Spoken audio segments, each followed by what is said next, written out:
வெறும் வயிற்றில் தண்ணீர் குடிப்பதால் இரத்தத்தில் உள்ள சிவப்பணுக்களின் வளர்ச்சியானது அதிகரித்து இரத்தமானது அதிகப்படியான ஆக்சிஜனை கொண்டிருப்பதால் உடலானது எனர்ஜியுடன் இருக்கும்.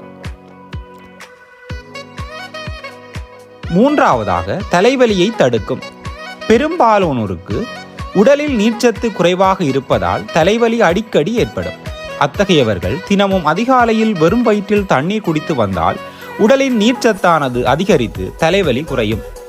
அடுத்ததாக அல்சரை தடுக்கும். காலையில் சாப்பிடாமல் அலுவலகத்திற்கு செல்பவர்கள் தினமும் அதிகாலையில் வெறும் வயிற்றில் தண்ணீர் குடித்து வந்தால் அல்சர் ஏற்படாமல் தடுக்கலாம். அடுத்ததாக எடையை குறைக்க உதவும். எடையை குறைக்க நினைப்பவர்கள் அதிகாலையில் வெறும் வயிற்றில் தண்ணீர் குடித்து வந்தால் உடலில் தங்கியுள்ள நச்சுக்களுடன் உடலின் மெட்டபாலிசம் அதிகரிப்பதால் தேவையற்ற கொழுப்புகளும் வெளியேறி உடல் எடை குறைய உதவியாக இருக்கும். பொலிவான